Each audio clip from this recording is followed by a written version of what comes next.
Hi hello வணக்கம் நண்பா.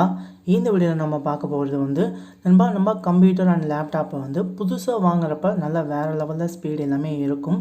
அதே கம்ப்யூட்டர் பார்த்திங்கன்னா ஒரு 6 மாதம் இல்லை 1 இயருக்கு ஆஃப்டர் பார்த்திங்கன்னா நம்ம யூஸ் பண்ணுறப்ப ஒரு ஃபோல்டர் ஓப்பன் பண்ணால் கூட நமக்கு ரொம்ப நேரம் லேக் ஆகிட்டு அப்படியே ஸ்டாப் ஆகிட்டே இருக்கும். இந்த மாதிரியே ப்ராப்ளம் உங்களுக்கு வருது அப்படின்னா இதை எப்படி ஈஸியாக சரி பண்ணி உங்களோட கம்ப்யூட்டர் ஸ்பீடை அதிகப்படுத்தலாம் அப்படிங்கிறத வீடியோவில் பார்க்கலாம். வீடியோவை லாஸ்ட்டாக பாருங்கள் நண்பா.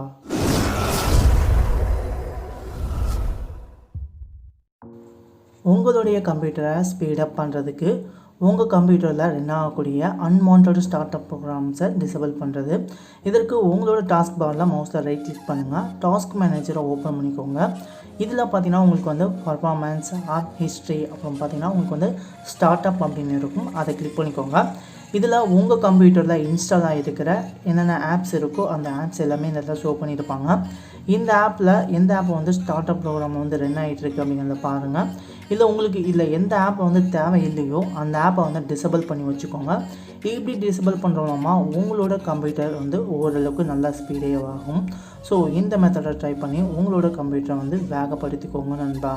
ஸோ தேவையில்லாத சாஃப்ட்வேர் இருந்தது அப்படின்னா அதை டிசேபிள் பண்ணி வச்சுக்கோங்க. இல்லை வேணும் அப்படிங்கிறப்ப அதை எனபிள்லேயே வச்சுக்கோங்க. இதில் நம்ம ரெண்டாவதாக பார்க்கக்கூடியது டிஸ்க் கிளீனப். உங்கள் கம்ப்யூட்டரில் நீங்கள் ரெகுலராக டிஸ்க் கிளீனப் பண்ணுறோமா உங்களோட கம்ப்யூட்டர் ஸ்பீடு ஓரளவுக்கு நல்லாவே இருக்கும். இந்த டிஸ்க் கிளீனப் பண்ணுறதுக்கு உங்களோட டிஸ்க்கை சூஸ் பண்ணிக்கோங்க. அதில் ப்ராப்பர்ட்டிஸை ஓப்பன் பண்ணிக்கோங்க. இதில் பார்த்தீங்கன்னா உங்களுக்கு டிஸ்க் கிளீனப் அப்படின்னு இருக்கும். அதை சூஸ் பண்ணிக்கோங்க. இதில் உங்களுக்கு தேவையில்லாமல் இருக்கக்கூடிய டெம்பரவரி ஃபைல்ஸ், அப்புறம் டவுன்லோட் ஃபைல்ஸ் எல்லாமே இந்த இடத்துல ஷோ பண்ணியிருப்பாங்க. ஸோ அந்த ஃபைலில் உங்களுக்கு தேவையில்லை அப்படிங்கிறப்ப அதை நீங்கள் கரெக்டாக சூஸ் பண்ணிக்கோங்க. அப்புறம் ரீசைக்கிள் பின்னில் என்னென்ன ஃபைல்ஸ் இருக்குது எல்லாமே இந்த இடத்துல ஷோ பண்ணியிருப்பாங்க. இதெல்லாம் நீங்கள் கரெக்டாக சூஸ் பண்ணிவிட்டு இந்த இடத்துல பார்த்தீங்கன்னா உங்களுக்கு ஓகே அப்படின்னு இருக்கும். ஓகே கிளிக் பண்ணிட்டீங்க அப்படின்னா அந்த தேவையில்லாத ஃபைல்ஸ் எல்லாமே டிலீட் ஆகிடும். இதன் மூலமாக உங்களோட கம்ப்யூட்டரில் இருக்கக்கூடிய மெமரி ஃப்ரீ ஆகும். ஒரு சில பேருக்குலாம் ரெகுலராக கிளியர் பண்ண மாட்டாங்க, அவங்களாம் அதிகமாக இருக்கும். அப்படி இருக்கிறவங்களாம் இந்த வாட்டி கிளியர் பண்ணிங்க அப்படின்னா ஓரளவுக்கு நல்லாவே பர்ஃபார்மன்ஸ் இருக்கும். நான் அடிக்கடிக்கு கிளியர் பண்ணுவேன். ஸோ அதனால் எனக்கு கொஞ்சம் கம்மியாகவே காமிக்கிது. இதில் நம்ம மூணாவதாக பார்க்கக்கூடியது optimise power option for better performance. உங்களோட கம்ப்யூட்டரில் பேட்டரியை பொறுத்து கூட உங்களோட கம்ப்யூட்டர் வேகத்தை நீங்கள் அதிகப்படுத்திக்க முடியும். உங்களோட பேட்டரி ஐக்கான் கிளிக் பண்ணுங்கள். சில பேர் பேட்டரி மோட் பவர் மோட்டை ஆன் பண்ணி வச்சுருப்பாங்க. உங்களுக்கு பெட்டர் பர்ஃபார்மன்ஸ் வேணும், கம்ப்யூட்டர் ஸ்பீட் பண்ணணும் அப்படின்னா உங்கள் பேட்டரி ஆப்ஷன் பெட்டர் பர்ஃபார்மன்ஸுக்கு சூஸ் பண்ணி வச்சுக்கோங்க. இப்படி பண்ணுறதுமா உங்களோட கம்ப்யூட்டர் ஸ்பீடு அதிகமாகும். இதில் நான் நாலாவதாக பார்க்கக்கூடியது delete all temporary junk files. So உங்கள் கம்ப்யூட்டரில் இருக்கக்கூடிய தேவையில்லாத ஜங்க் ஃபைல்ஸ், டெம்பரவரி ஃபைல்ஸ்லாம் எப்படி delete பண்ணலாம் அப்படிங்கிறத பார்க்கலாம். உங்களோட கம்ப்யூட்டரில் run அப்படின்னு டைப் பண்ணுங்கள். இல்லை உங்களுக்கு run பாக்ஸ் ஓப்பன் ஆகும். இதில் %temp% அப்படின்னு டைப் பண்ணுங்கள். டைப் பண்ணிவிட்டு ஓகே கொடுத்தீங்க அப்படின்னா உங்கள் கம்ப்யூட்டரில் இருக்கக்கூடிய தேவையில்லாத டெம்பரவரி ஃபைல்ஸ் எல்லாமே உங்களுக்கு ஷோ பண்ணியிருப்பாங்க. இந்த ஃபைல் எல்லாமே ஃபுல்லும் டெலீட் பண்ணிக்கோங்க. இது உங்களுக்கு நீங்கள் பண்ணக்கூடிய ஒவ்வொரு ப்ராசஸ்க்கும் அது ஒரு ஃபைலாக கிரியேட் பண்ணி வச்சுக்கும்.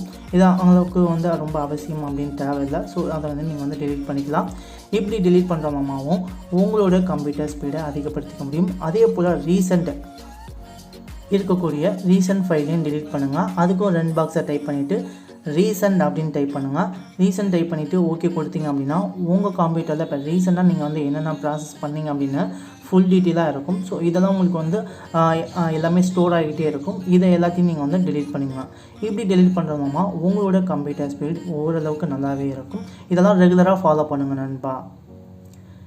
இதில் நம்ம கடைசியாக பார்க்கக்கூடியது ரிமூவ் ஆல் அனிமேஷன்ஸ். நீங்கள் உங்கள் கம்ப்யூட்டரில் ஏதாவது ஃபோல்டரோ இல்லை ஏதாவது ஓப்பன் பண்ணுறப்ப உங்களுக்கு நிறைய அனிமேஷன்ஸ் ஷோ ஆகும். இதை டிசேபிள் பண்ணுறதுக்கு உங்களோட திஸ் கம்ப்யூட்டரில் ரைட் கிளிக் பண்ணி ப்ராப்பர்ட்டிஸ் ஓப்பன் பண்ணிக்கோங்க.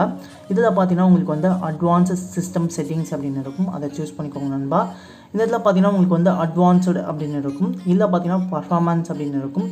ஸோ உங்களுக்கு வரக்கூடிய அந்த விசுவல் எஃபெக்ட்ஸ் எல்லாத்தையும் நீங்கள் வந்து டிசேபிள் பண்ணி வச்சுக்கலாம். உங்கள் கம்ப்யூட்டர் வந்து ஓரளவுக்கு பர்ஃபார்மன்ஸ் வந்து நல்லா இருக்கணும் அப்படிங்கிறதுக்கு. இல்லை அட்ஜஸ்ட் பெஸ்ட்டு பர்ஃபார்மன்ஸ் அப்படின்னு இருக்கும். ஸோ அதை பண்ணோன்னே பார்த்தீங்கன்னா உங்களுக்கு வந்து இந்த டிக் பண்ண எல்லா பாக்ஸுமே உங்களுக்கு வந்து அன்டிக் ஆகிரும். இல்லை உங்களுக்கு கஷ்டமாக இது மட்டும் உங்களுக்கு வந்து கஸ்டமைஸ் வந்து வேணும், அனிமேஷன் வந்து வேணும் அப்படிங்கிறப்ப அதை மட்டும் நீங்கள் வந்து தனியாக சூஸ் பண்ணிக்கலாம்.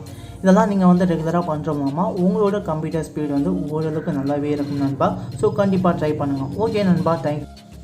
இது போல் யூஸ்ஃபுல்லான வீடியோஸ் பார்க்குறதுக்கு சேனல் வந்து மறக்காமல் சப்ஸ்கிரைப் பண்ணிக்கோங்க நண்பா.